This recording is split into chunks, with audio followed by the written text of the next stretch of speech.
you're very sensitive, and you're one of these really talented, sensitive people who generate so much in this world. Mm-hmm. You also have trouble saying no. Mm-hmm. You see need everywhere, and you want to meet all those needs. Well, I want to fix it. Yeah. And I believe I have the power to do so, is the fallacy. But yeah, yes. But you have the power to make a difference. You don't have the power to fix it. It's Mayim Bialik's breakdown. She's gonna break it down for you, because you know she knows a thing or two. And now she's gonna break down. It's a breakdown. She's gonna break it down. Hi, I'm Mayim Bialik, and welcome to my breakdown. This is the place where we break things down so that you don't have to. And we have an exceptional guest today who, in my opinion, has literally helped me break down pretty much everything that I've ever experienced or ever will experience. Dr. Gabor Maté is a highly sought after doctor and specialist. He's sought after for his expertise on a range of topics, including addiction, stress, and childhood development. First, I'd like to introduce you to the person who's highly sought after for his expertise on just about everything else in my life, Jonathan Cohen. Hello, Mayim. You've been talking to me about Dr. Gabor Maté for years, and I poo-pooed it, and I'm publicly apologizing to you for not listening harder, sooner and better. This is a book that has significantly changed the way I'm viewing my current health challenges and emotional challenges, and it's been an unbelievable journey to read this book with you, and the fact that we get to have this man here is it's really unbelievable, and thank you. I'll keep that on repeat. He also breaks down like the causes in our overall society that make us really not understand ourselves. I consider this the theory of everything, meaning the physics title. Theory of everything. I think The Myth of Normal, which is his book that we're going to be talking to him about, I really feel like it's the theory of everything. He is possibly most well known for In the Realm of Hungry Ghosts, Close Encounters with Addiction, which some people say is the most definitive description of what addiction feels like and what it does. Also, When the Body Says No, exploring the stress-disease connection, and Scattered, How Attention Deficit Disorder Originates and What You Can Do About It. He's also co-authored Hold On to Your Kids, Why Parents Need to Matter More Than Peers. His works have been published internationally in nearly 30 languages. I mean, for many people in those fields I just mentioned, he is the really definitive expert. And he is also, entered into the most modern and progressive worlds of therapy, healing, trauma work, while also maintaining an incredibly strong connection to our primate, intuitive, and primal existence. He's kind of done it. He wrote this book with his son. He has 3 children. He's been with his wife, I think, 53 years, and she's here for part of our interview listening in. It is an extreme honor to welcome Dr. Gabor Maté. Break it down. It's very exciting to have you here. And as Jonathan was just talking about, you've been doing the rounds, as it were, talking about your most recent book, which is called The Myth of Normal, Trauma, Illness, and Healing in a Toxic Culture. I'm going to hold it up to the camera like I do. And we debated how to pronounce your name for about a week or so. I thought Gabor, like Zsa Gabor, who was Hungarian. You are also Hungarian, but it is Gabor. Gabor. In fact, their name was Gabor too. It's just that when they came to America, they Americanized it. Yeah. And what is the Maté? Maté? Is it Maté? Maté. And Maté actually is the Hungarian version of Matthias or Matthew. Oh, yeah. Interesting. Yeah. Without kind of putting too fine a point on it, I would say I've recommended this book to more people since I got it than probably any other book that I've ever read, with the caveat to these humans that I've mentioned it to. This is the one book that I believe explains the most things about our experience. And you have written very significant other books about aspects of this book. Yeah. And what this is an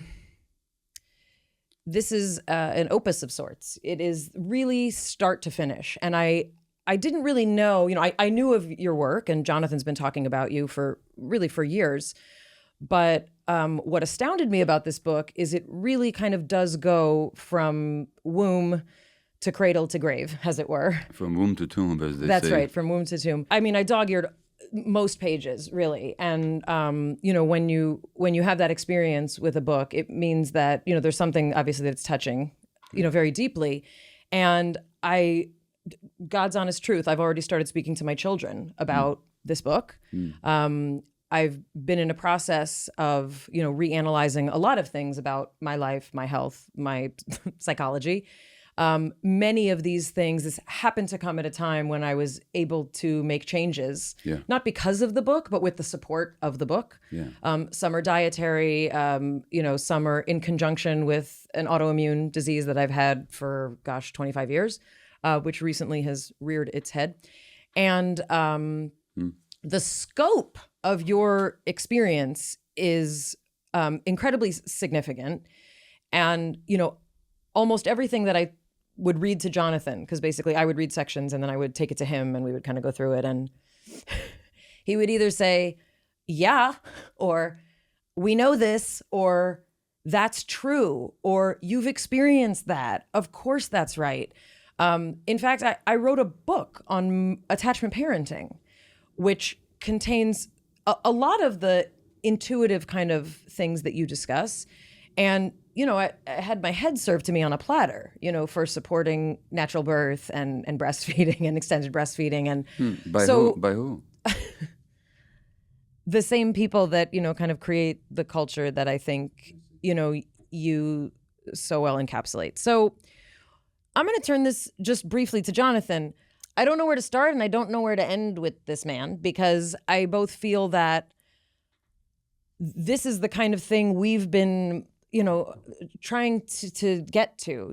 The reason we created this podcast was to try and bring aspects of the human experience that trouble us, that we don't always have labels for, or that we have too many labels for. And I feel disingenuous just to say, like, everybody needs to read this book and implement it immediately. But that's what it feels like. That's my visceral, kind of reaction. Well, let me just say, first of all, Yes. that before we turn to questions, is that just the emotion and the comprehensive sense with which you describe your reaction to the book, it's just the most profound and best kind of feedback I could ever get. I wanted in this book to help people find a map to themselves, and not just to themselves, but to themselves in the context of the world that we're living in. And I wanted people to be moved and touched by the book, because it's really about us as human beings. So you're giving that back to me in spades, and thank you very much for seeing the book for what I intended it to be. So some people, because I'm head of English to English translation over here, may say, what are they talking about? Right. What is a map to yourself? Yeah.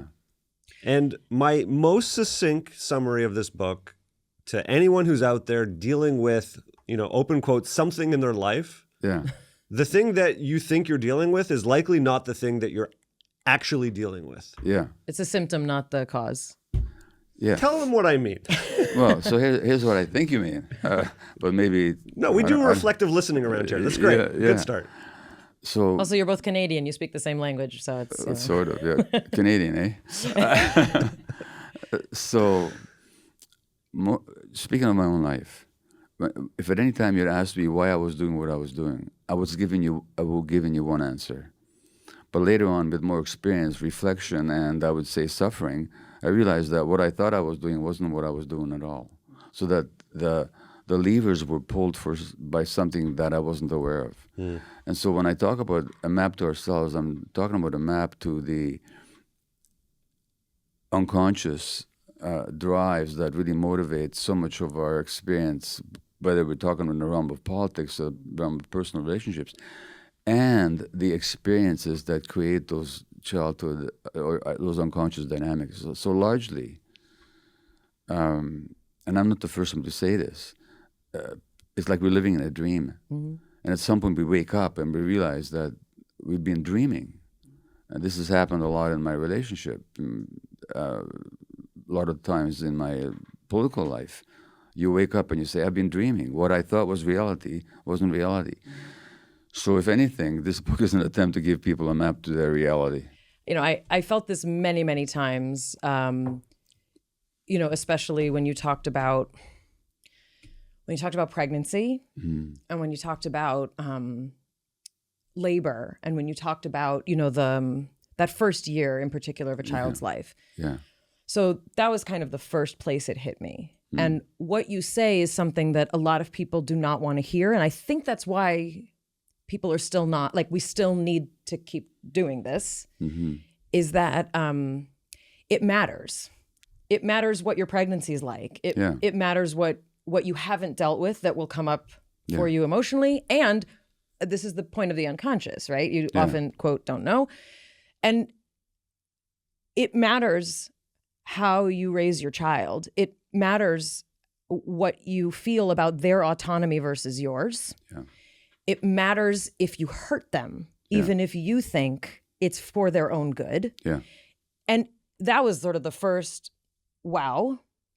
That was the first wow for me because, Jonathan and I both come from, my son was born in that room, meaning we come from, a parenting style of trying to do what we intuitively believed our species was supposed to do. And it's extremely unpopular, right? So that was sort of the first aha. And then I thought, we're going to get into medical stuff. No, then you tackle childhood and the teenage years, which extends then into adulthood. And what it was that, guess what?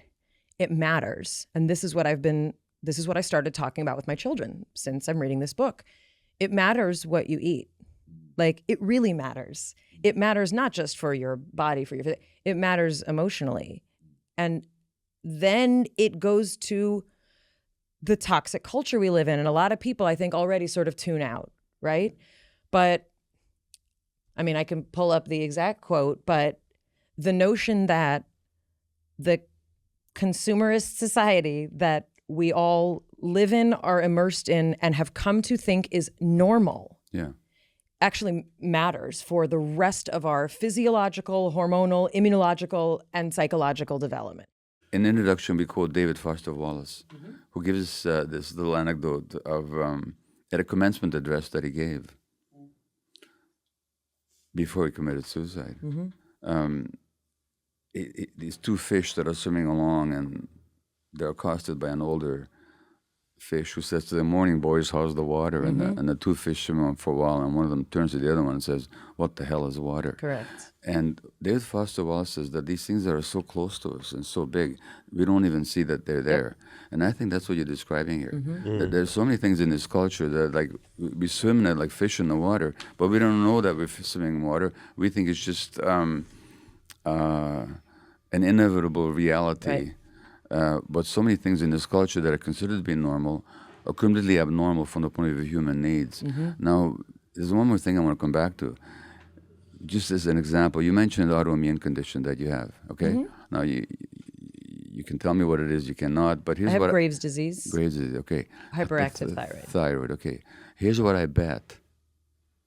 I bet that, and I'd be delighted if I was wrong, by the way, that all the years that you saw specialists about this condition, did anybody ask you about childhood trauma? No. Stresses in your life? No.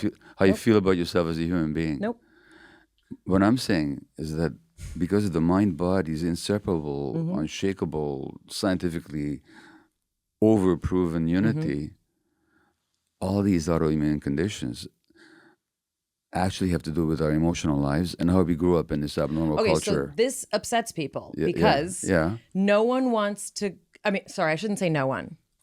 Many people do not want to go there. And one of the most powerful things you talk about, especially as a woman, fibromyalgia, endometriosis, multiple sclerosis, things that we see predominantly, statistically speaking, in women. 70 to 80%. There we go. Yeah.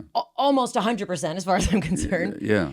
And what you talk about is something that many people don't want to look at. So I know it's difficult to go there, but here's what I would say to people, and I tell what my experience is. Would you rather hear that you got this mysterious so-called idiopathic. We haven't got a freaking clue what causes this condition. There's nothing we can do about it except to try and control the symptoms. Mm-hmm. Or would you rather hear that this disease that you got is not the thing with a life of its own, but actually it's a process that's happening in your body in response to your life, in response to what happened to you as a child, in response to how you treat yourself as an adult. And if you understand all that and gain some agency over it, you can actually gain some regulation over that process. Which message would you rather hear as a human being? I'll be honest with you. Yeah. I would like to hear the latter, but I also know that most people do not have the resources that I would like them to have. And Jonathan hates when I say that, but that is not my experience. Right. Because people's biggest resource is internal. Right. Mayim Bialik's breakdown is supported by BetterHelp. Unfortunately, life doesn't come with a user manual, but BetterHelp Online Therapy is pretty much the next best thing. BetterHelp has connected over 3 million people with licensed therapists. It's convenient and accessible anywhere, 100% online. As I've talked about, and Jonathan has talked about, therapy has been a game changer for me. It continues to be a game changer for me. For me, it's not a destination, it's a journey. It's something I keep doing, and there's always new things to add to my therapeutic experience. As the world's largest therapy service, BetterHelp has matched 3 million people with professionally licensed and vetted therapists who are available 100% online if that's your preference. Plus, it's affordable. Just fill out a brief questionnaire to match with a therapist, and if things aren't clicking, you can easily switch to a new therapist anytime. Couldn't be simpler. No waiting rooms, no traffic, no endless searching for the right therapist. Learn more, save 10% off your first month at betterhelp.com/break. That's BetterHelp, HELP.com/break. Mayim Bialik's breakdown is supported by Rothy's. It's officially fall, people, and you know what that means. Time to break out your old fall favorites like cozy sweaters or maybe a certain seasonal flavored beverage. You know the one.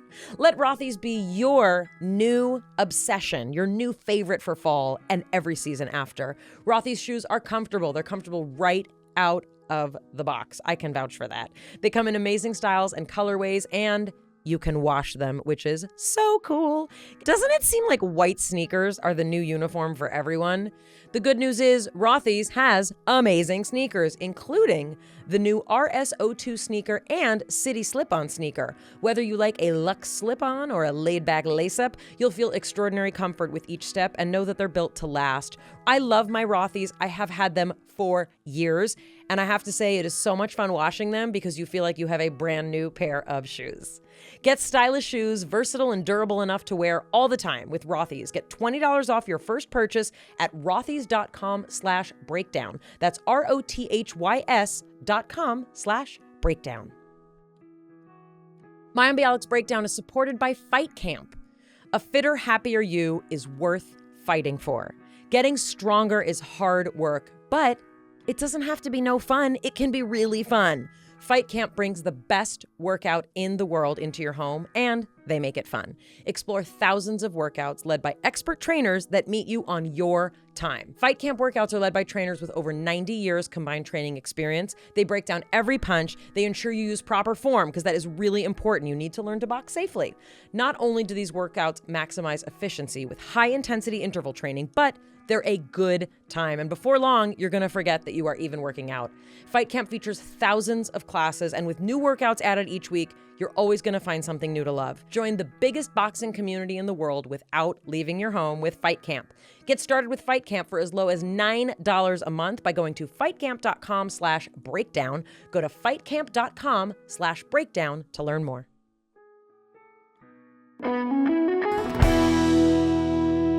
I've seen people with all kinds of autoimmune conditions who've taken agency, who've recognized, like you mentioned multiple sclerosis. So this is what's so crazy about it. The first guy who described multiple sclerosis, a French neurologist, Jean-Martin Charcot, in the 19th century, said that this was a stress-caused condition. William Osler, great Canadian physician, also founding father at Johns Hopkins in Baltimore, he said rheumatoid arthritis was a stress-driven condition. An American surgeon, James Paget, in 1870, talks about breast cancer as related to women's emotional states and particularly depression and so on. These giants of medicine, who are all still revered in medical history, they had no science behind their intuition. They just had their intuition and observation. Since then, in every 3 of those cases, whether it's breast cancer, whether it's multiple sclerosis or rheumatoid arthritis, there's been oodles of scientific research showing the relationship between stress and those conditions. And yet, most people that go to a physician, stress, trauma never comes up. Now, what I have found is that when people understand the connection between what happened to them in childhood, the traumas they endured, the stresses they generate for themselves, how is their body saying no when they don't know how to say no, either in work or in personal life, and actually they learn to set some boundaries for themselves, there's actually a change in the physiological process. Why wouldn't there be, given that mind body are one and inseparable? So I don't find that people are that resistant to this message once they understand it. The real problem is that you can go to physicians trained like me in the Western medical tradition, and despite all the science, you never hear this information. I want to talk about cancer. Yeah. Because I remember the first time I heard someone say that, cancer could be from, anger or repressed this. And I remember I said, this was many, many years ago. And I said, that's the most disgusting thing I've ever heard. How dare you say to someone who is dying and going to leave children and a partner, how dare someone say that? And one of the closest people in my life who passed from cancer was an incredible woman. And she was so loving, and she was a nurse, and she was this like Israeli Sabra. And I thought, how could anyone say that, right? And I'm reading your book, and I realized there is a different message about cancer. Can you explain that? Well, first of all, I'd be just as outraged as you are if somebody went to somebody with cancer, because you got this big, whether they were dying of it, whether they were just dealing with it. Sure. You never say that to anybody. You don't push that information on anybody. However, however, scientifically, it's only true. Like when I worked in palliative care, looking after dying people, or in family practice, I had an advantage over the specialists because as a family physician, because I saw people before they got sick. So I knew who got sick and who didn't. And I knew their family histories. And I knew their multi-generational family histories. Tell us who gets sick. So who gets sick? People who are prone to get chronically ill. And by the way, we have to nail that. We're not talking about causation here. Yep. Okay? Sure. There's multiple causes. But so we're talking about a contributing factor, but a reversible one. Right. And if you reverse it, that can have a positive impact on the condition. That's the whole point. Right. Okay, but tell us who gets sick. So who gets sick, there's sort of 4 characteristics. And you tell me if you're Israeli friend. I have all of them. Go ahead. This is not a bingo game. But tell me if you're... Everything's a bingo game. But tell me if your Israeli friend maybe... No, yes. Yes. Yeah, okay. Yes. First of all, people prone to get chronically ill are ones who tend to put other people's emotional needs compulsively ahead of their own. Ding, ding, ding. Okay, number 1. Number 2, they tend to be over-identified with duty, role, and responsibility rather than the needs of the self. Ding, ding, ding. Okay. They tend to repress healthy anger. They don't know how to set a clear boundary. I don't even know what anger is. Yeah, healthy anger we're talking about. Right. Okay. Ding, ding, ding. You know about throwing stuff. Anger. I throw things. These are the I people. rage. I don't have anger. You heard the expression "the good die young." Yep. That's what it means. These Very uplifting. What's the 4th characteristic? These very nice people. I worry about people that are very nice. He knows I can be very mean, but yeah. Yes. Ding, ding, ding. The 4th is this belief that you're responsible for other people feel, and you must never disappoint anybody. It's not a belief; it's a truth. Ding, ding, ding. No, it's not a truth. I know. I was being. You're being. Yeah, sorry. You're being your comedian self. Yeah. Okay. Yeah. No. Yes. So those are the. No. Why do those traits lead to illness? Well, go ahead. We'll let you tell people. It's because, again, as a neuroscientist, and having studied neuroendocrinology or psychoendocrinology, you know that the mind and the body can't be separated. And that healthy no, it's a boundary defense. The role of healthy anger is a boundary defense. In fact, our emotions in general, they have one fundamental function, allowing what is healthy and nourishing and supportive, the love, and keep out what is toxic and dangerous. That's the role of our emotional system. Now, I'll ask you a quick trick question. What is the role of our immune system? It's the same. It's exactly the same. It's to keep out what's toxic and let in what's nourishing. Let in the nutriments, the vitamins, the healthy bacteria in the gut. Keep out, destroy what is... No. In other words, the emotional system and the nervous system, the immune system have exactly the same function. And not only do they have the same function, they're part and parcel of the same apparatus. They're not even separated. Right. So naturally, when people repress themselves emotionally, that's going to have impact on the immune system. How could it be otherwise? I want you to take us back one more step. Yeah. Pretend like we're not talking about me right now, because that's going to get awkward for everyone. Okay. What things in early life lead to those 4 characteristics? Okay. Well, I mean, I read the book, so I know, but I would like you to tell us. No, but fair enough. But you're both parents, okay? I'm looking at the list. It's on page 166 and 167. Go ahead. You're hired. Okay. You guys have both had kids. Have you ever met a one-day-old baby that represses their feelings? No. Okay. In other words, we're born with that capacity. So that between our entry into the world, fully embodied, fully in touch with our gut feelings, fully capable of actually communicating exactly what we're experiencing, not in words, but in gesture and tone and so on. And the time we become adults who repress ourselves, something happens. So what happens is that the child has got these 2 needs, the need to attach and to belong to the parents. In fact, without that need being met, the child can't even survive.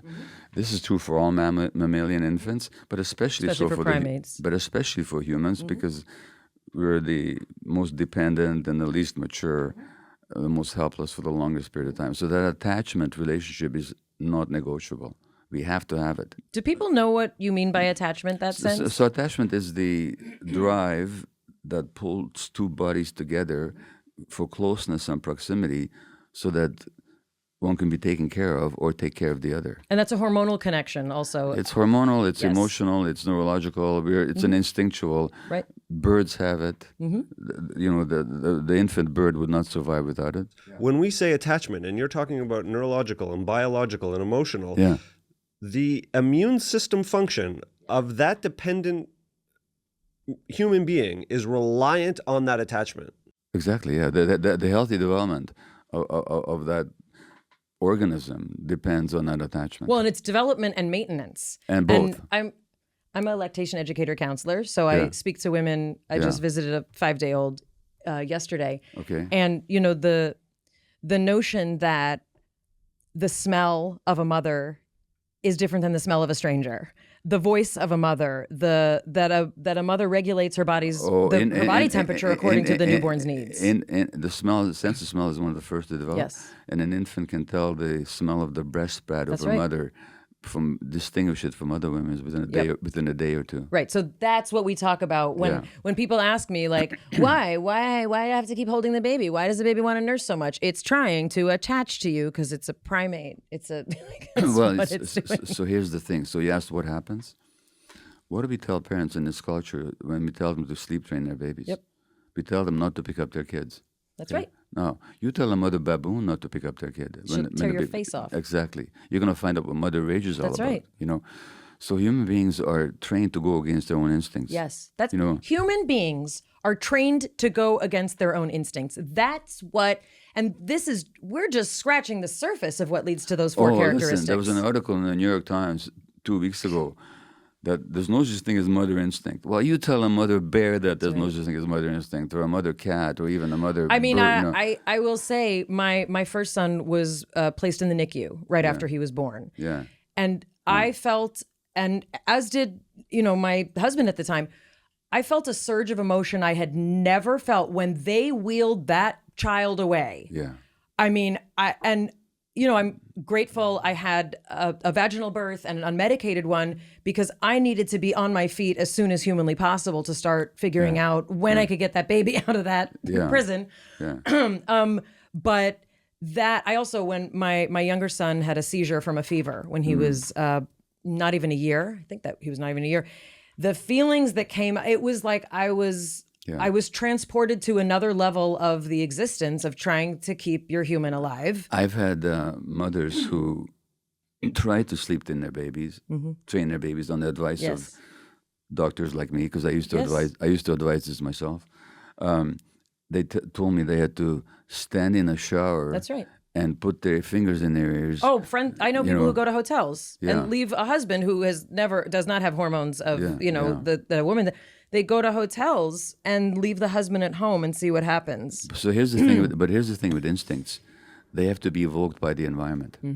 They don't automatically work. They have to be evoked by the environment. That this environment doesn't not only not evoke parenting instincts, it actually suppresses them. Correct. Because we're told to separate from our kids, giving them timeouts when we don't approve of their behavior. Now that gives the message to the kid. You can be yourself. You can have one of the essential needs of children is their freedom to feel all their emotions. That's an essential developmental need of the child. All their emotions. All their emotions. Fear. Not just the good ones. When people say, is it a good baby? Yes, it's a good baby because sometimes it's mad and sometimes it's happy and sometimes it's sad. And the infant and the young child needs to have the freedom to have all their emotions. That's an essential developmental need. You talk about capital T trauma and lowercase t trauma, which we do here as well. And you use one of my favorite things, one of my favorite examples of people saying, I have PTSD because he didn't show up for dinner. Or, I have PTSD because she dumped me. And it really bothers me also just because, for someone who's studied obsessive compulsive disorder, everyone says they're OCD if they like their shoes straight. And that doesn't, identify that I'm either. laughing because somebody reviewed this book on Amazon in Britain and said it was Marxist psychobabble. And I was traumatized to read it. I said, okay, but you weren't traumatized. Maybe you were upset. Maybe you didn't agree with it, but you were not traumatized. So we use this word trauma a bit too loosely. Correct. I went to this movie and I traumatized me. No, it didn't. You just had felt some sorrow. You felt feelings. You had emotions. So tell us though besides sort of this systematic, what was it? Systematic denial of emotions from the time we are fully embodied as a small baby. Correct. Yeah. The other things that lead to these personality types are things that many of us also don't talk about. Yeah. They are abuse. They are abuse that leads to trauma. I mean, those things may be difficult to separate, but people really don't want to hear that something that happened to you when you were a child might lead to these personality kind of traits and eventually might lead you to illness. Tell us about some of those other features. Well, I will, but I just push back a little bit again. You say people don't want to hear it. Actually, people do want to hear it. So in the book, I give the example of the comedian Daryl Hammond, who's been on Saturday Night Live a lot. And his documentary, I mean, it's... And you saw his absolutely. Oh, I saw it years ago. Yeah. So Daryl had his first mental health crisis when he was a student at university. And he was given this diagnosis and that diagnosis and this pill and that pill or this combination of pills for decades. Yep. And he saw probably 30 or 40 different psychiatrists. Nobody had ever asked him what had happened to him as a child. And the first time a psychiatrist actually said to him, I don't want to call what you have a disease. You were hurt badly in childhood. He says, for Daryl, he said that was like a hallelujah chorus moment. Wow. And so people actually, what would you rather hear? Again, that you've got this sort of mysterious biological, maybe genetic brain disorder, and all we can do is give you these pills for the rest of your life.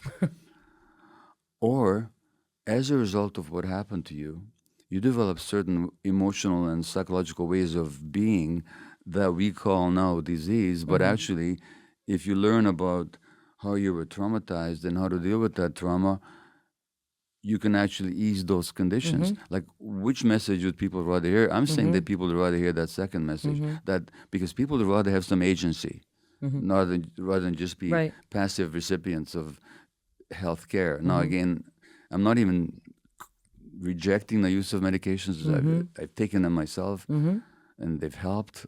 But I think this whole idea that mental health conditions are simple diseases that are biologically based is not scientific, number one, according to the research, scientific nonsense. Secondly, even worse, they disempower people. Yep.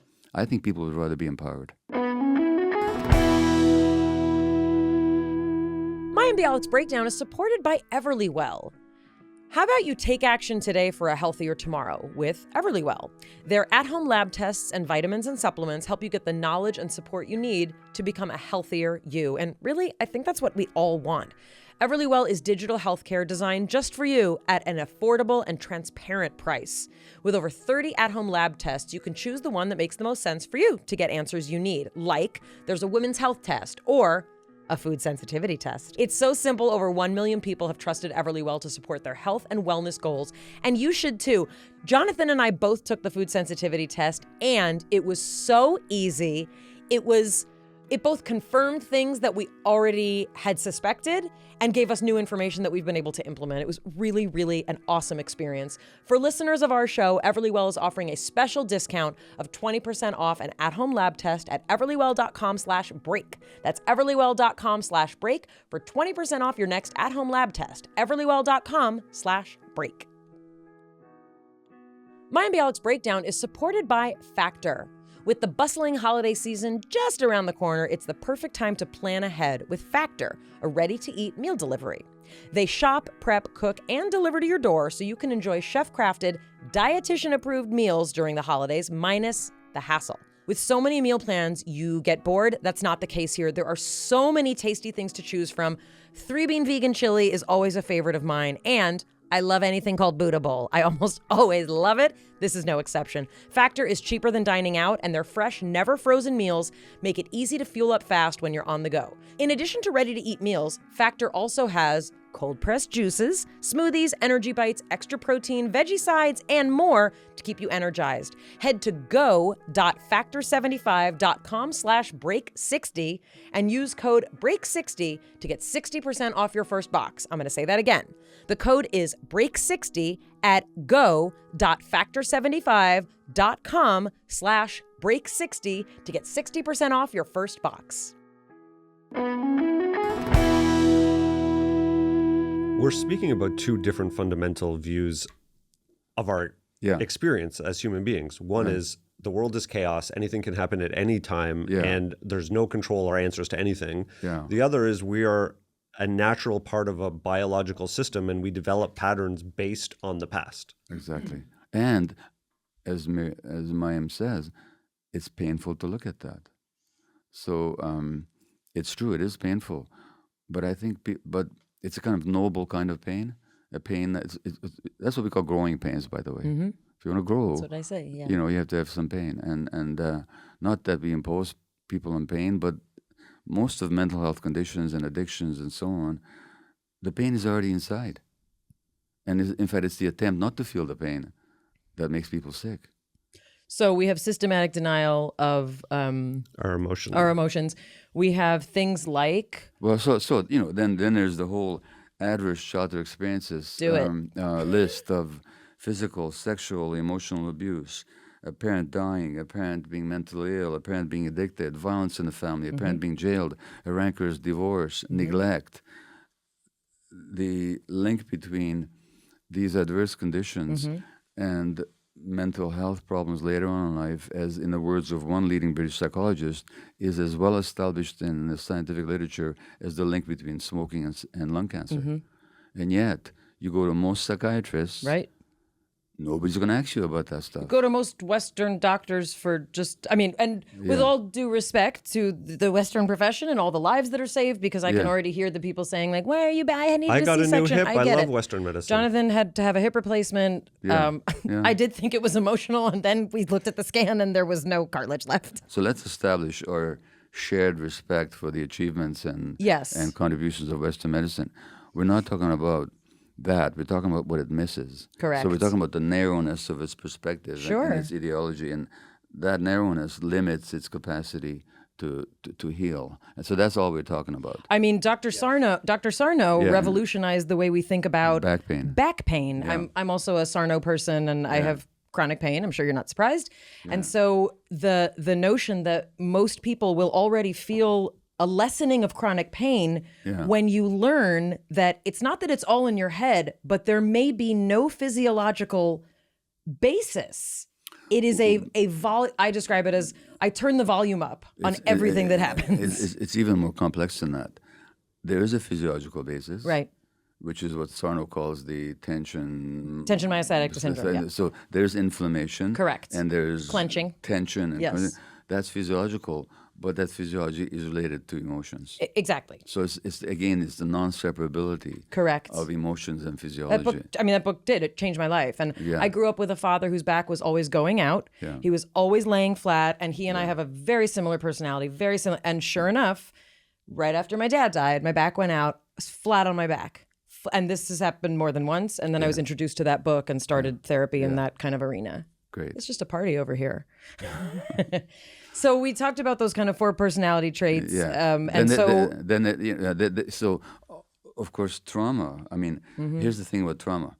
In the book, I talk about V, the former eventer. Yes. And her father. That was fascinating. Her father raped her. You know, and she talks about this in her own book. Can she afford to be angry with her father when this is happening? What would happen to her if she got angry? Sure. She'd be hurt badly because her father also physically abused her. Sure. So the child then who's being abused, if they even so much as evince any anger at all, they're putting us in greater danger. So it's the wisdom of the organism that actually that's protective. That's protected, that represses the anger. But that same protection, that same adaptation, later on, there's a price. There'll be a price to be paid later on. So whether it's parents who are following the totally misdirected advice of so-called parenting experts, and in all these parenting books out there that are touted by the media, they're toxic, so many of them. I tell people, don't even read What to Expect When You're Expecting. Yeah. Yeah. Well, you and me. You remind me of what Michelle O'Donnell told me, Michelle O'Donnell is I know who Michelle O'Donnell is. Okay. This obstetrician and advocate or of healthy birthing, and when I interviewed him, he said that ideally a woman wouldn't read any pregnancy books at all. She would just sit outside and commune with the moon. She said. Yeah. Oh, I communed with the moon and other women who had the experiences that I want. But I'd like you to talk about something in the book that's also extremely confusing. Yeah. Well-meaning, loving parents who miss the mark can create the environment essentially for a lowercase trauma of its own sort. And I don't want to compare what many people experience as capital T trauma. However, this is something that is so fascinating and disturbing that you can have parents who are loving, connected, present, don't abuse you overtly, don't hate you, and if they are not emotionally available, and I know that's a term that a lot of people are like, what is that? I think we know exactly what it means. If you have parents who are addicted to work or have other addictions, drink to numb out, any of those things, what does that do? So look, I was one of these parents. I don't question most parents' love for their kids. Very few parents don't love their kids. And very few parents don't try and do the best for their kids. But the best is limited, number one, by any traumas that they're still carrying that they haven't worked out. So my wife and I, when we had kids, we hadn't even known that we were traumatized, let alone work out our traumas, which means that our relationship was very conflicted. My trauma would bump against hers, and of course, there'd be rancor. Our son Daniel, with whom my brilliant eldest son Daniel, with whom I wrote this book, he talks in the book about having this nightmare as a child of the floor disappearing from under his feet. What he was talking about is he never knew when the emotional atmosphere in the home would turn very tense, which for a very sensitive child is very threatening. So we loved our kids. We would have done anything for them.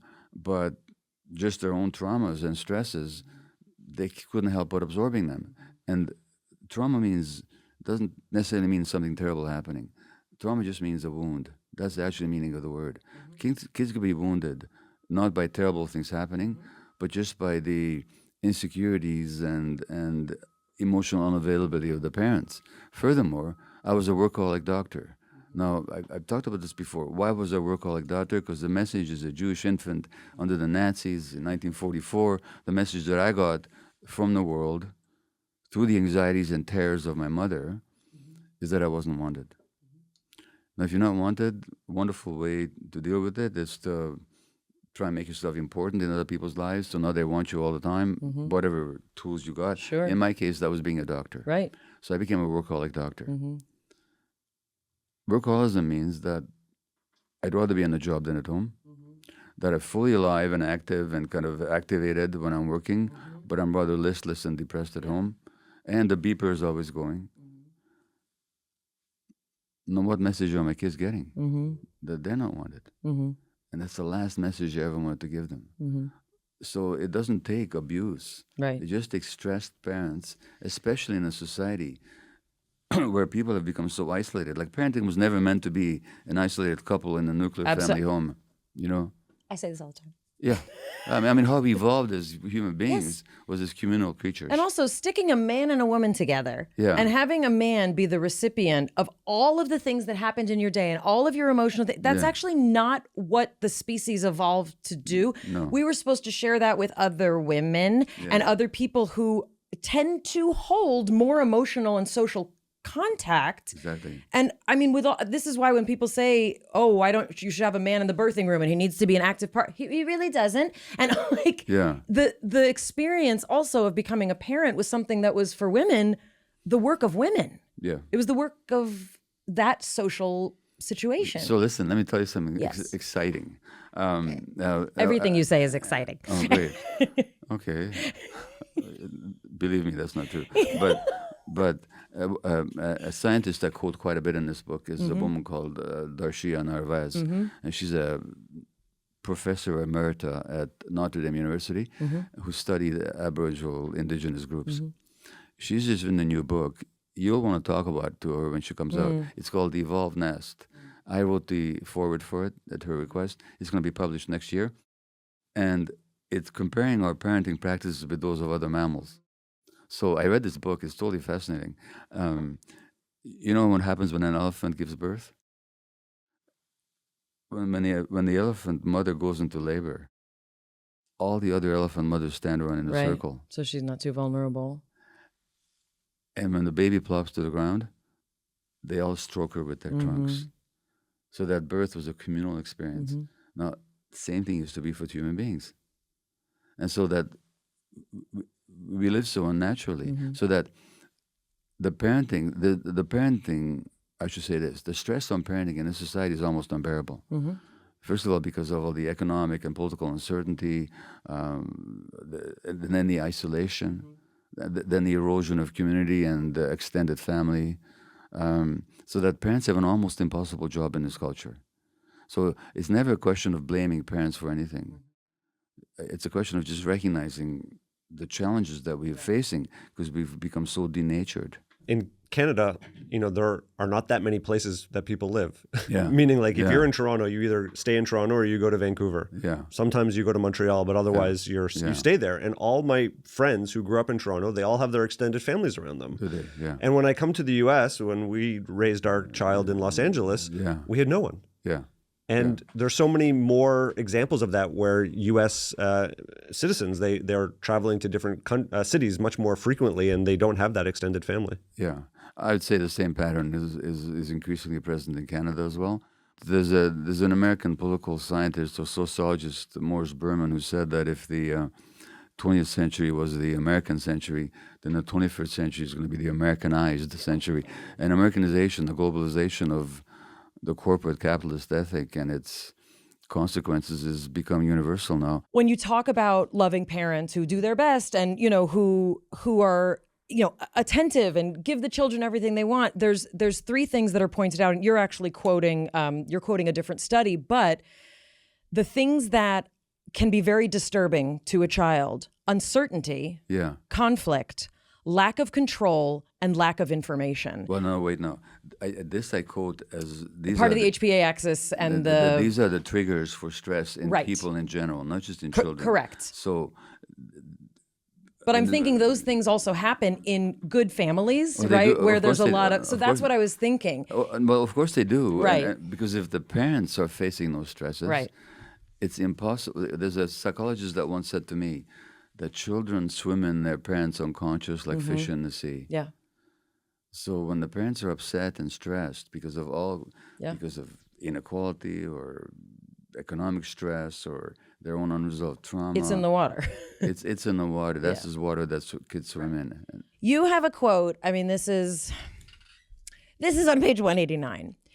Everything the corporate juggernaut foists upon children, prefabricated play options, video games, mass-manufactured toys, gadgets, peer-centric online platforms, and saccharine and superficial television programs targeted at toddlers and preschoolers, along with the mainstreaming of glossy, soulless, porn-inflected depictions of sexuality available to teens and increasingly even younger kids, has detrimental effects. That's like a mic drop, because again, these are things that I'm literally talking to my kids about. That shit matters. Well, I quote a psychiatrist and also psychologists who studied the impact of digital media on young kids. Negative all across the board. Of course. To brain development, to personal development, and so on. Either the psychologist or the psychiatrist, I forget which one, said that she sees women now changing the baby's diapers while the baby's looking at a screen. Absolutely. I've seen it. No. That diaper changing isn't just a physical act. It's an act of emotional transaction. It's parent, whether it's father or mother or grandparent, doesn't matter. It's the parenting figure and the infant interacting over making the child comfortable. Correct. Especially in a vulnerable situation. Yeah. Literally. Then you introduce this, all of a sudden there's no relationship. No. That lack of relationship has an impact on the child's brain development. Period. And so Can you say that again? That lack of connection with the nurturing parent has a negative effect on the child's brain development. People don't want to hear that. Meaning like moms who are doing that and dads who are doing that. Well, why? Let's explain why. Let's hit this harder. Yeah, because here's the thing. The human brain develops in interaction with the environment. And in the book, I forget on what page, I quote a study from Harvard, published in 2012. Not a study, but a paper from Harvard, Harvard Center on the Developing Child, where they point out that the human brain develops by an ongoing process that begins before birth and continues into adulthood and sets all the conditions for healthy learning and behavior that follow, all the conditions. And in the second sentence, they say that the most important quality that affects the circuitry of the child's brain, I'm talking about the neurotransmitters, the biochemistry, is the quality of parent-child relationships, especially in the early years. So the emotional relationship with the parent actually programs the physiology of the child's brain. So when you look at what's happening now in our society, with these millions of kids being diagnosed left, right, and center with all manner of diagnoses which you could talk about, whether it's ADHD all spectrums of all spectrums. Yeah. And they're wondering, and of course the doctors are still holding on to this idea that, these are genetic conditions. The hell they're genetic conditions. You don't see genetics change that quickly. Genes don't change in 30 years, or 20 years, or, what's actually going on is that the loss of that attuned, non-stressed relationship with the adults is affecting the healthy development of the child's brain. And no wonder you're seeing more kids with depression, anxiety, ADHD, and so on. And then you introduce this thing into the mix, which actually has been in studies shown to interfere with the development of healthy brain circuits. Then you got what you got. And then there's all this haranguing going on. Right. What's going on with our kids? And the New York Times and the New Yorker both have had articles in the past 6 months about the alarming rise in childhood suicides. And it's unexplainable. It's not unexplainable, people. It's because of the despair of children at having lost those healthy, essential relationships because of the toxicity of this culture. I want to repeat this because a lot of people listen to audio and they're doing other things and they're not multitasking. They're multitasking. I'm guilty of this. I listen all the time. And if you're listening right now, this is probably one of the most important messages that we have had in over 100 episodes. What you said, as I heard it, was the neurocircuitry and biochemistry of a growing child's brain is reliant on a safe, present, attuned attachment. And non-stressed. And non-stressed. Yeah.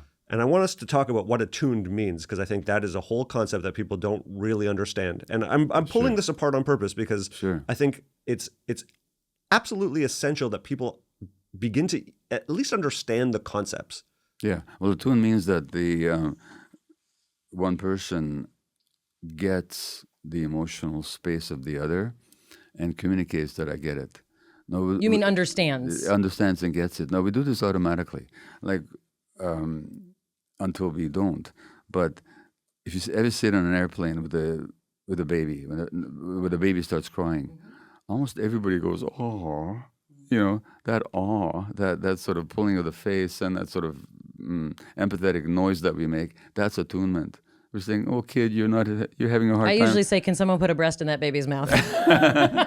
Well, that'd be a good advice. But our emotional response to the child is to share the child's emotional space. Yes. That's what attunement means. Is empathy? Empathy is a part of it, but it's also the capacity to get what's happening for the other person. Now, why am I having trouble with this? Is it being able to reflect it or share it and understand it? It's getting it and reflecting it. And not shutting down not in shutting the face it down. of it. Right, not putting a binky in it, which is what we do. Yeah. Instead of like, what's the need? That's essential. And when people are stressed, they can't be as attuned to each other. Like as a couple, like you would know this. When one of you is stressed, it's hard for that stressed person to be plugged into the other person, but too caught up with their own anxiety. We have no idea what you're talking about. You wouldn't, I do. For example, depressed mothers can't attune with their kids. Right. Not that they don't love the child, not that they're not desperately devoted to the child. Their brains just can't do it. Right. And what happens in the child's brain when it's trying to attune to this unavailable source? You can look at electroencephalograms at 6 months of age. This has been done. That's his favorite hobby, is looking at electroencephalograms of 6-month-old infants. A kid of 6 months of age, and this has been done, comparing the EEG, of infants 6 months of age, of mothers who are depressed and those who are not, and you can tell from the EEG of the child whose mother is depressed and who isn't. In other words, the child's brain circuitry is programmed by the mother's emotional states. Also, we've seen, animal studies have shown this, even before we could look at this in humans. We're not that different. I always say this, we're not that different from other animals, especially mammals. You can see this you can see it in rats.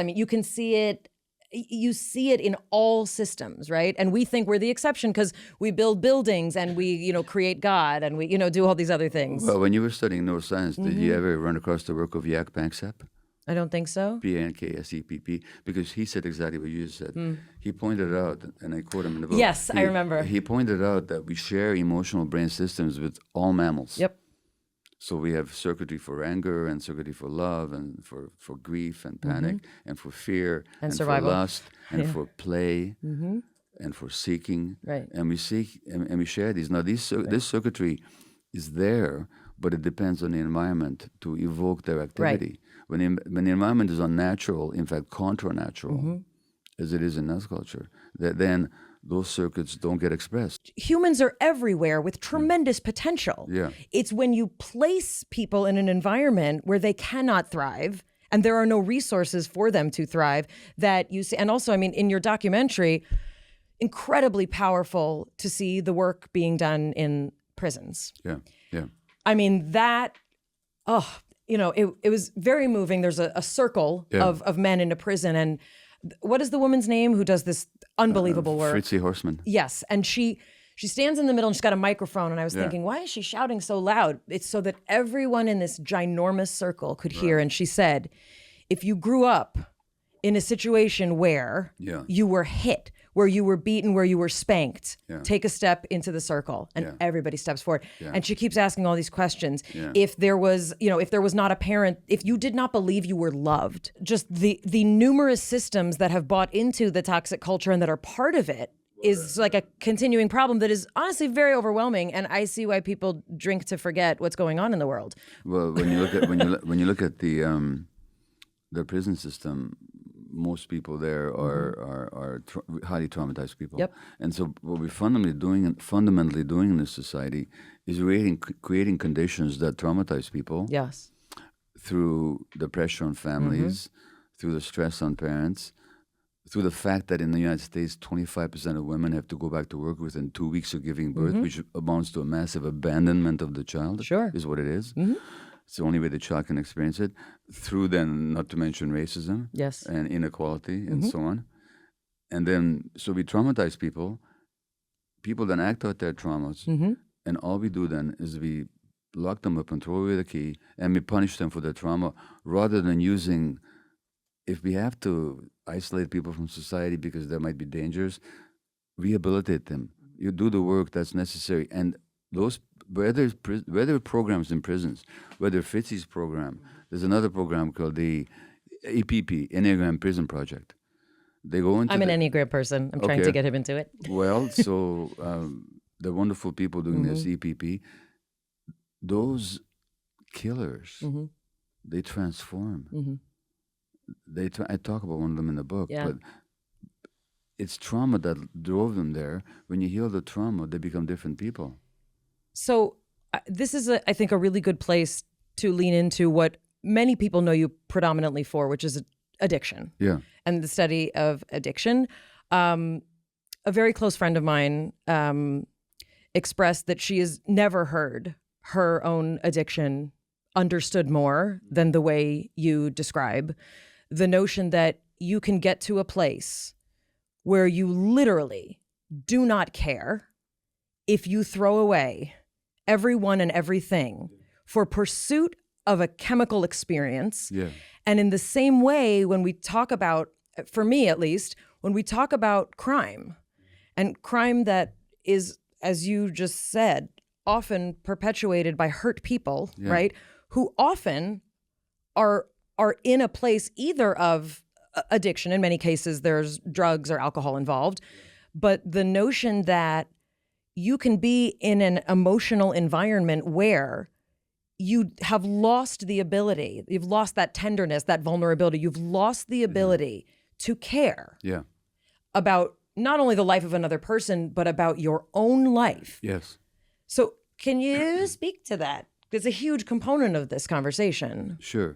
So for the last 12 years of my medical path, I worked with North America's most concentrated area of drug use. And Jonathan, have you been to the downtown east side of Vancouver? I have, yeah. Yeah. So it's shocking to go there. It's shocking from anybody. It doesn't matter where people come from. When they see that area, it's shocking.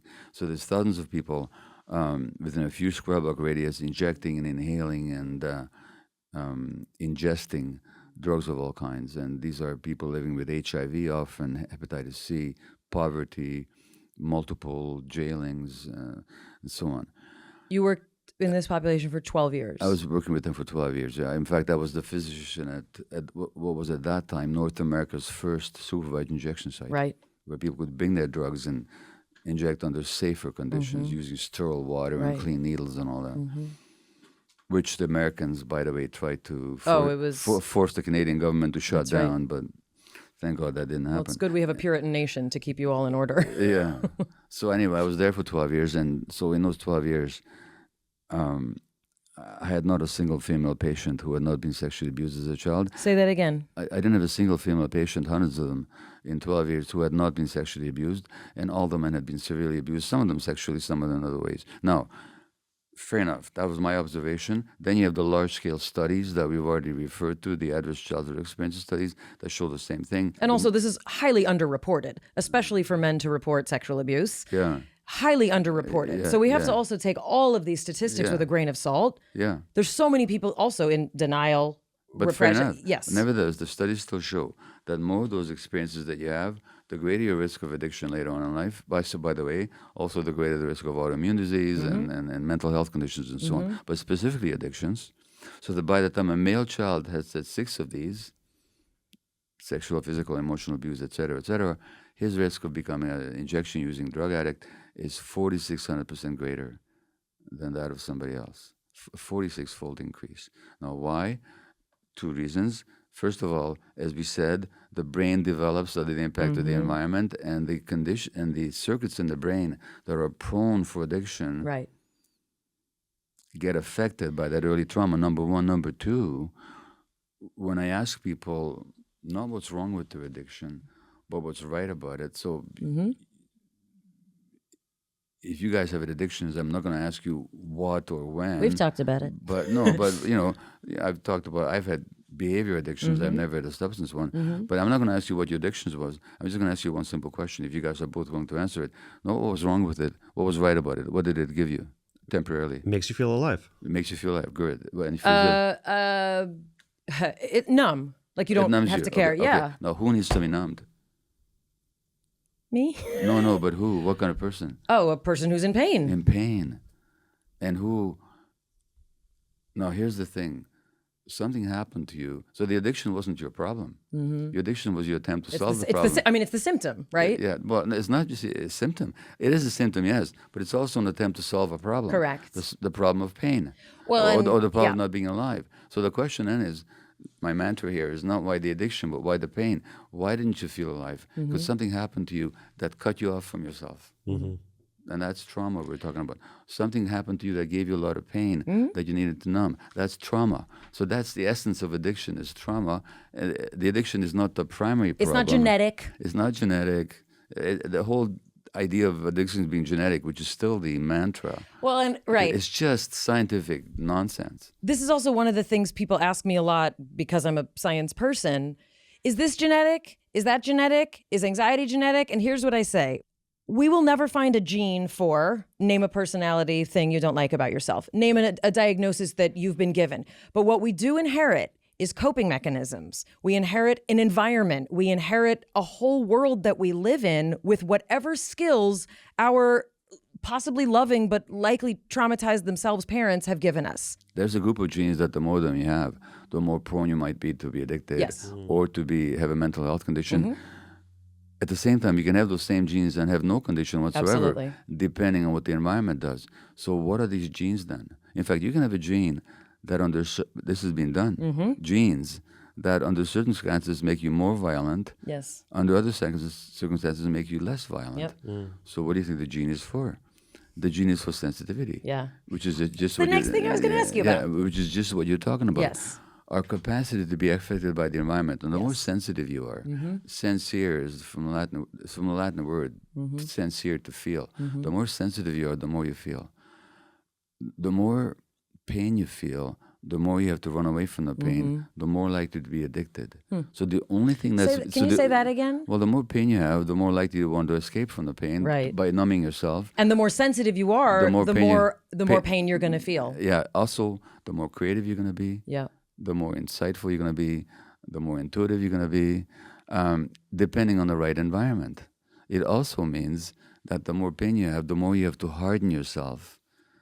By the way, this is where hardened criminal comes from. They harden themselves because of the trauma. It's also biblical. Pharaoh hardens his heart. Pharaoh hardens his heart, yeah. And then you don't feel, then you have no empathy, and you become ruthless. So that sensitivity can lead you to all kinds of different outcomes depending on what happens in the environment. Well, and this is something also that, and this is in Dr. Sarno's work, there's some large-scale study where, they took a large variety of patients who all had a diagnosis of herniated disc, but they didn't all feel pain. That's right. And they had almost identical scans, whereas if you were to show it to someone, a classical Western surgeon, gotta operate, my dad had 3 vertebrae fused, And what that says is that there are certain people for whom they're going to experience their body differently, their environment.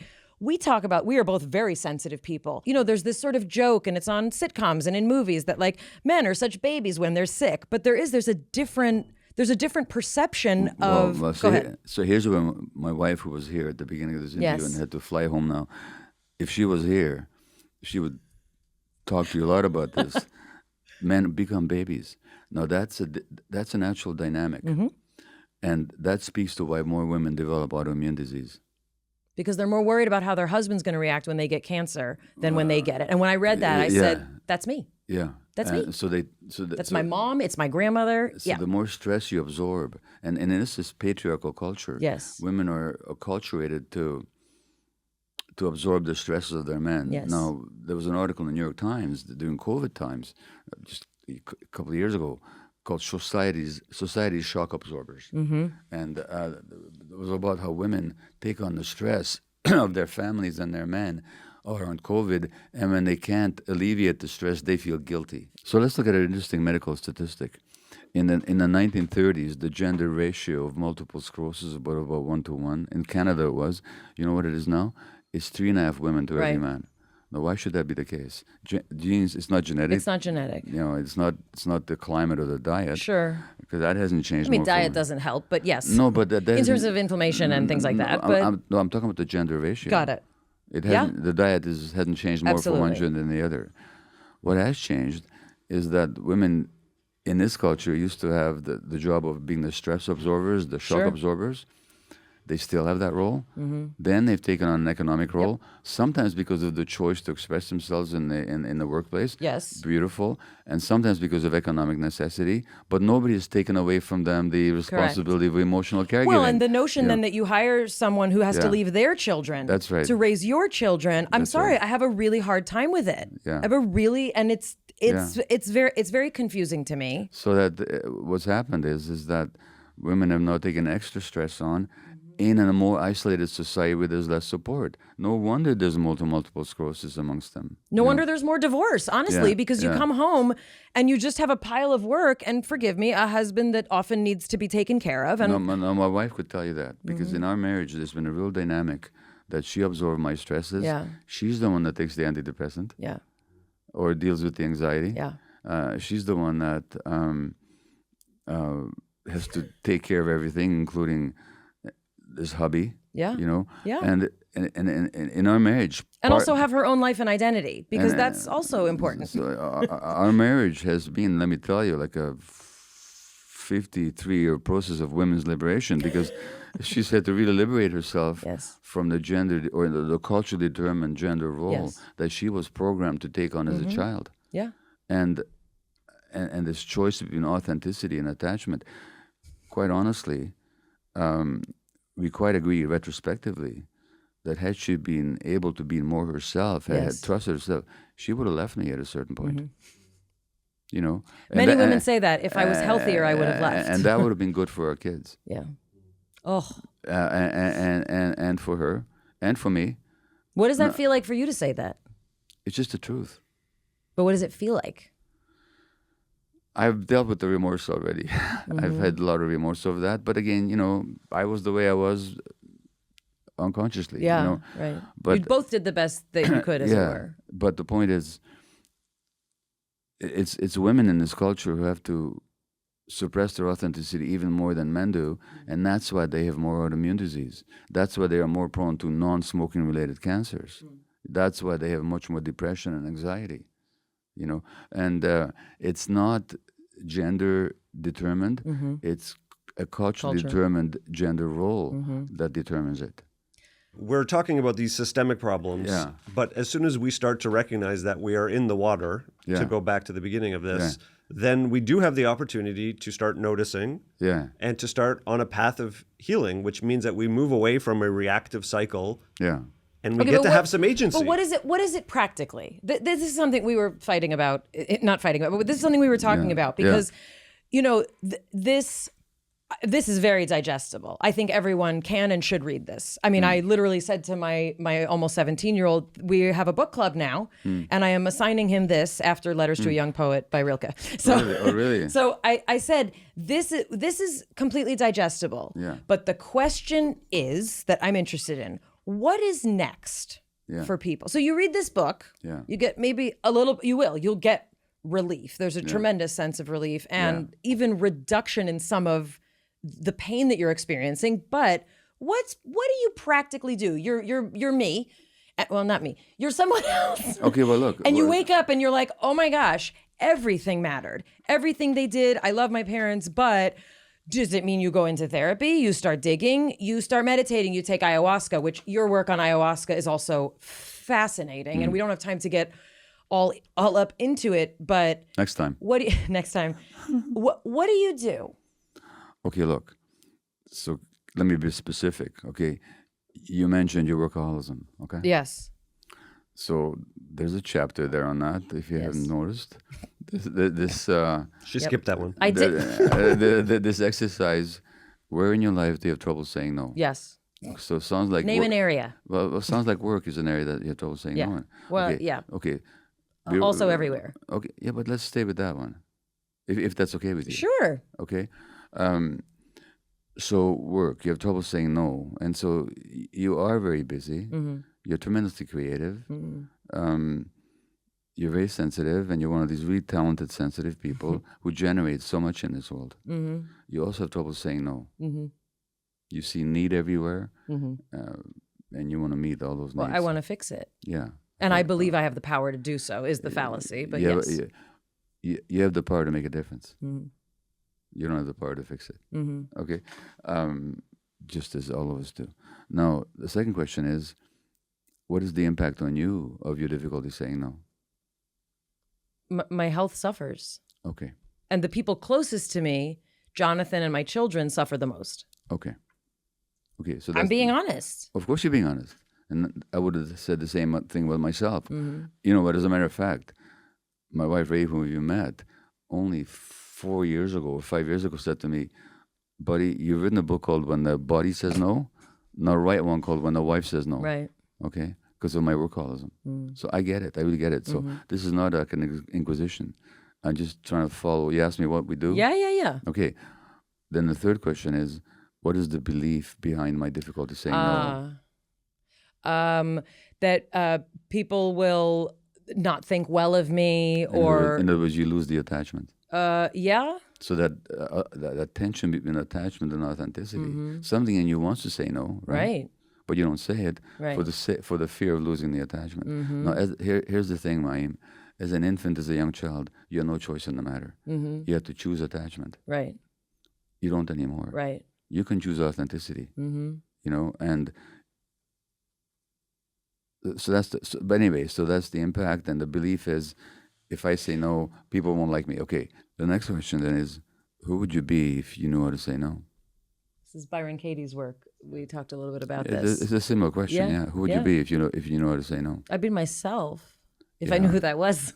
Yeah, and I mean, I'd have free time. My health would be better. You'd be free. Right. Yeah. Okay.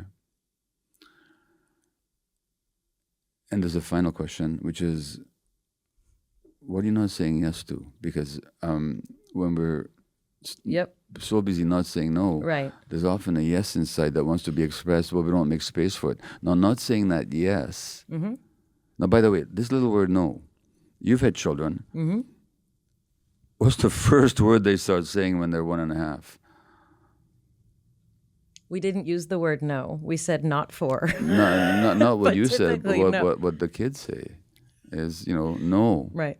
Why do the kids say? We call in our ignorance, we call that the terrible twos, because we want our kids to be compliant. But actually, that's nature's way of helping to develop the child's will. Right. Because if we don't know how to say no, our yeses don't mean anything at all. So what am I not saying yes to? I'm not saying yes to quiet.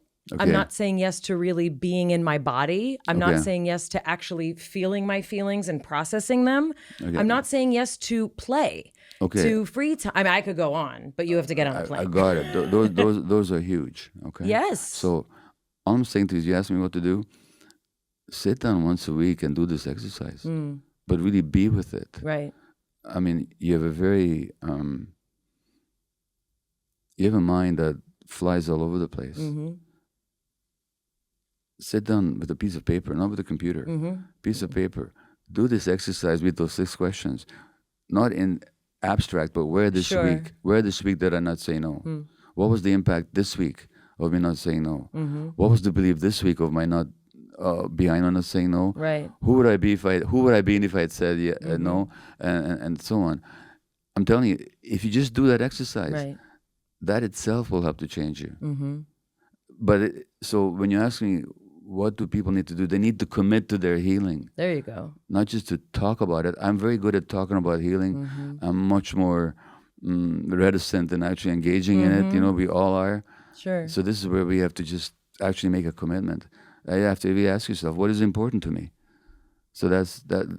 I think that's the first question. I think it's extremely helpful for people to hear that you don't need a retreat, you don't need a shaman, you don't need to have some massive intervention. You need to start by asking yourself how you feel and going through that process that you just outlined. There's all kinds of resources out there, and you don't need necessarily any fancy retreat, any big cathartic experience. Well, I would say you need this book, though. I'm serious. I use this as a guidebook. This literally has been an incredible.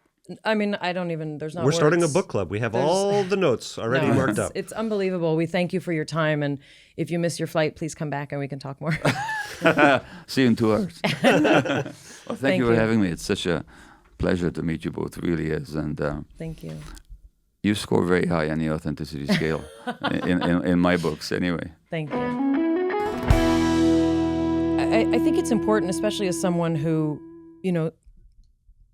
struggled before I got pregnant, was not a different person when I was pregnant and was not a different person, after I gave birth.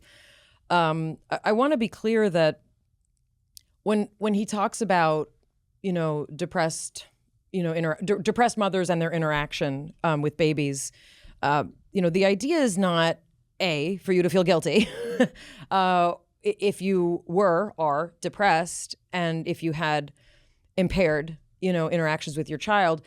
I also want to say, and I do wish I had asked when he was here, a lot of those studies are severe depression beyond the scope of kind of what a lot of women experience, what we call sort of like baby blues, which can be postpartum depression, but it is normal to have a drop in hormones and a drop in expectation. You've been like looking forward to giving birth and then like, oh, the thing just cries and needs to be changed and nursed all the time.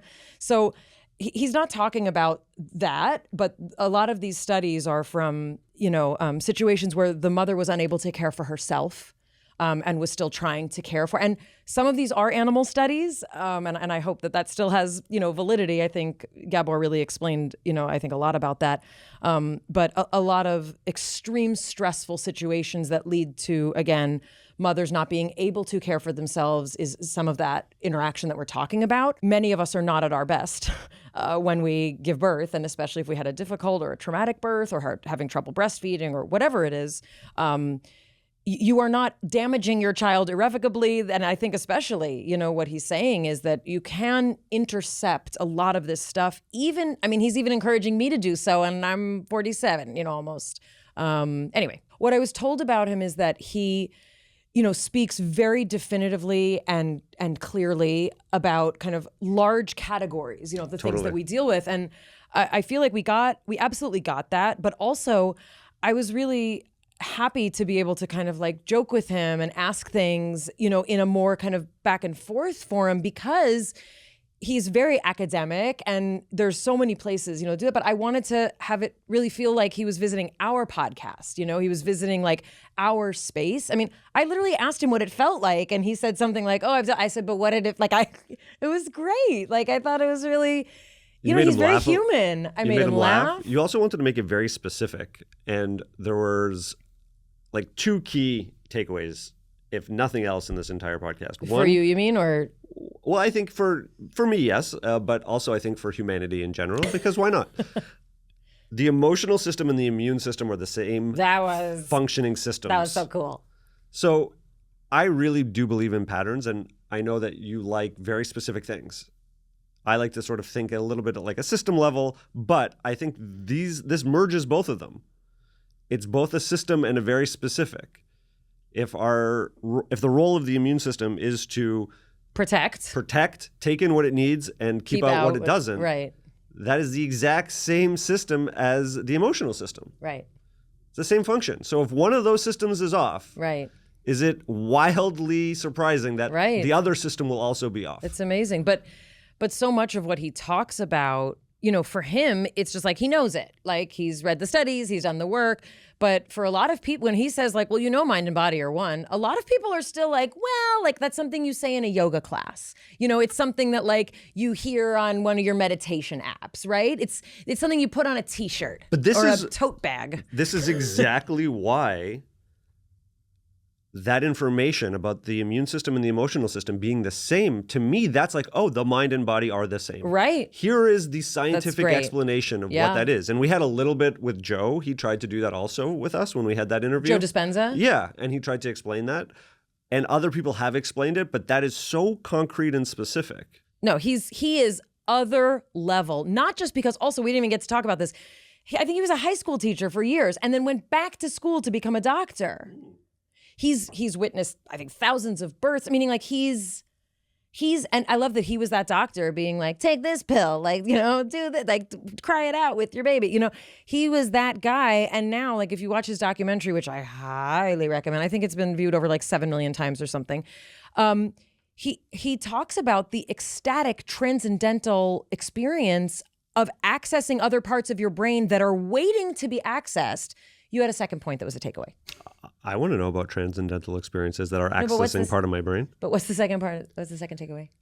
The second takeaway was that the neurocircuitry and biochemistry of the brain grows and builds in relationship to an attuned connection. Most people who hear that either are going to dismiss it and say, like, that's bull, I don't know, or they're going to say, oh my God, everything that I experienced was what my mother's experience was, my father's experience. Whatever was happening in your home, that's this point. Whatever was going on, not even for you, for the people who are supposed to care for you and be attuned to you, that's what made your brain grow. And chances are, and don't blame me for this, blame this guy, Gabor Maté, for saying all of that you experienced when your brain was developing is not done. It is going to keep being compounded by then our culture. Any trauma you may experience, which if you're a woman or a vulnerable population, you're going to experience some trauma in your childhood, teen years, or college years or beyond, right? So he expands on that and says, the childhood experiences create our unconscious drivers that motivate us. And so if you are a person who, what was the things? Puts other people's needs before your own, feels a tremendous sense of duty and responsibility, feels, what were the other things? Is a nice person, a person who's always there for someone. I'll bring you a meal. Oh, you're sick? Let me do it. Oh, you need an ear? I'll listen to you, right? Those people tend to have their bodies start showing that they're struggling. So he goes from... So like brain development, trauma, coping. And he talks about attachment versus authenticity. We're taught at a very young age because... He's big on that. Authenticity. We didn't even get to talk about that. There's a systematic denial of our emotional state that we learn from a very young age, and we choose attachment over authenticity because we have to sacrifice authenticity in order to survive because attachment is the primary need for us. Well, so, and whenever I talk to people about, for example, the cry it out method, which he talks a lot about, when I say to people, a child whose needs are not responded to will stop asking for their needs to be met. People don't like to hear that. No, he learned to sleep through the night. No, he didn't. Or she didn't. They learned that if you have needs at hours that are not convenient for a parent, they're not going to get answered. But also what people say is, oh, but what am I supposed to do? And like, that's rushing to the rushing solution. To a conclusion. You know, the conclusion and the solution. Like, I can't afford a nanny. It's not about that. It's the structure of our culture that says this is how you raise a child. Yes, absolutely. And even beyond sleep. Yeah. If the child is scanning the environment and seeing how stressed the parents are. Right. And recognizing, oh, there's no space. Which can also be unconscious. Yeah. Just scanning. We're all scanning all the time. Right. We're watching, we're observing, we're sensing the emotional state of the people around us. And if their emotional state is so busy, so full, so distracted, so stressed. Confusing even.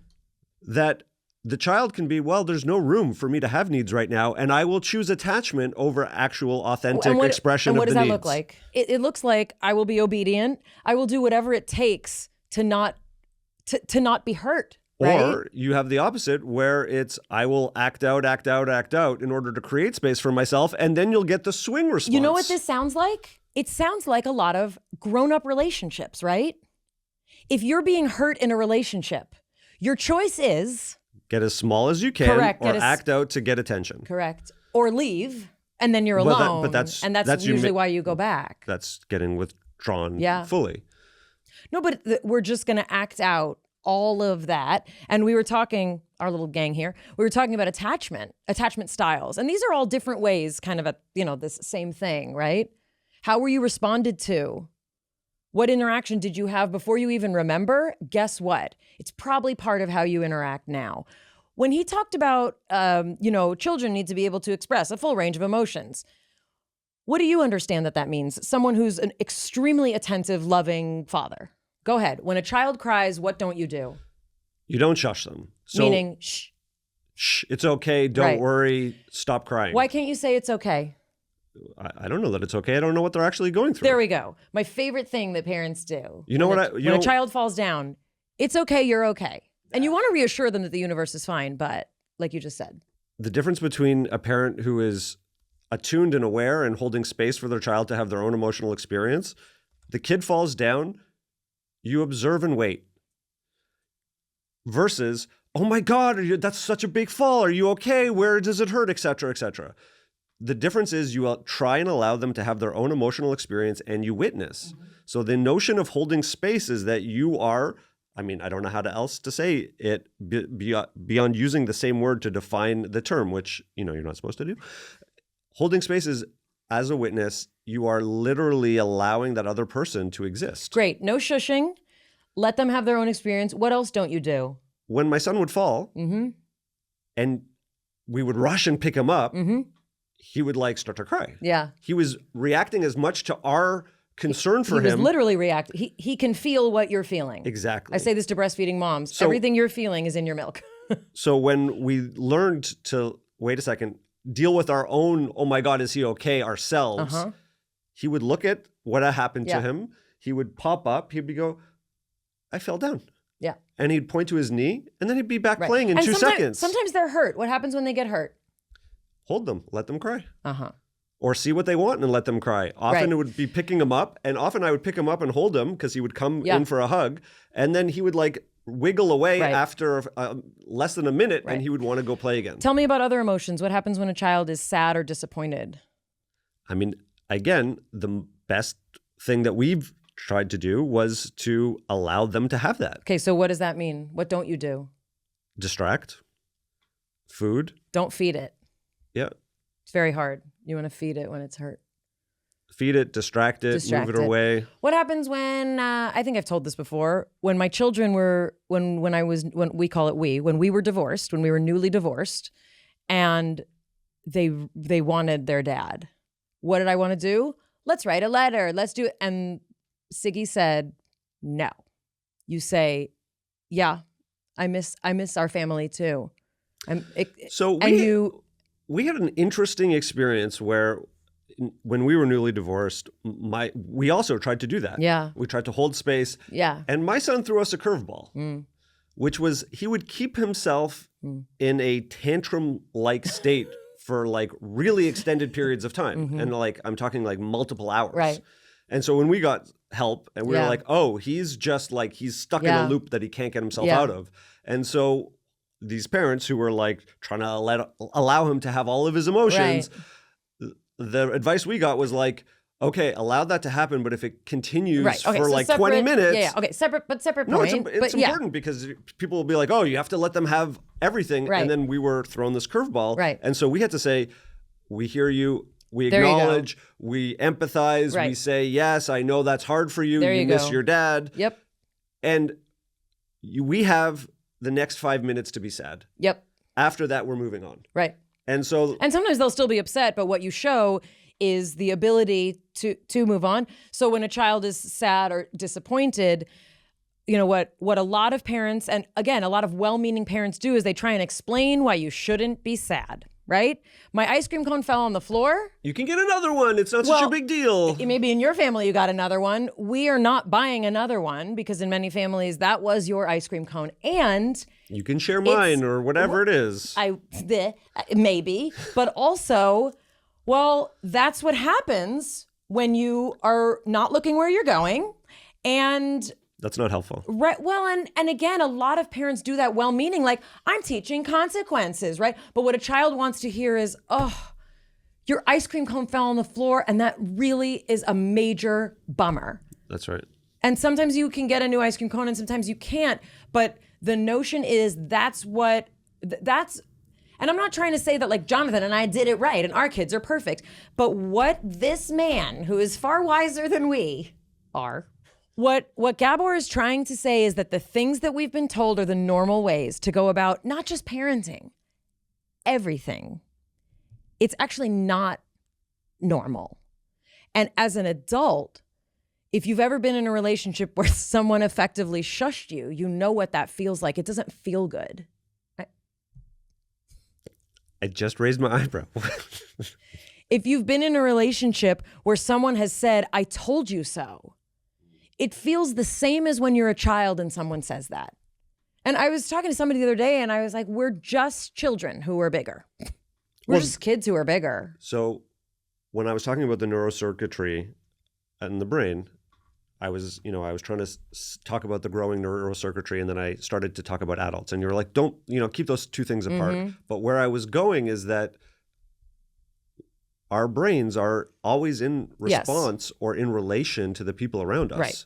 And so, again, if there's an openness, if there's an attunement with someone else and they have availability emotionally, if they have availability with attention, then our brains are going to fire differently in relationship with them. Absolutely. And also, what he would say is it was programmed long before. I say to you, I didn't make you this way. I found you like this. Like, that's true. We find people exactly where they are. We may trigger things in them, that they hadn't had triggered in a minute, but that's there. I mean, it's there. And then the environment and the other things we do around it, can make it sprout up or not. The other thing that we didn't get to talk about, which is extremely important, that I should have talked about with him, he supports the field of psychiatry abstractly, and also has a tremendous amount of criticism of the use of labels, which is something that we use a lot here. And it has already started me thinking differently about the way we talk about things, the way I talk about the diagnoses I've been given. And so much of that is probably for an entire other episode, because his notion is not that terms are not helpful. Descriptions are not helpful. They can often, guide us to the next pathway or therapeutics or whatever. But this idea that once you slap a label on it, you get put into a box that does not take into account all of the things happening, outside of that box and what happened before boxes even were invented. And it's a really, really important and nuanced discussion of what psychiatry gets wrong and how we can start to build a larger understanding of what those terms are for, what they do, and how we can, direct our health around them. I don't want to bring everything back to the Michael Singer episode, but we also touched base on attachment to story, attachment to labels in that, and started to say, like, what if that isn't the case? What if there's another perspective to be had? Look, we're going to start the Map to Yourself study group. Yeah, I would like him to move in with us and just tell us things all the time. He said it takes a village, even to raise adults. From our breakdown to the one we hope you never have. We'll see you next time. It's Mayim Bialik's breakdown. She's gonna break it down for you. She's got a neuroscience PhD or two. One fiction, and now she's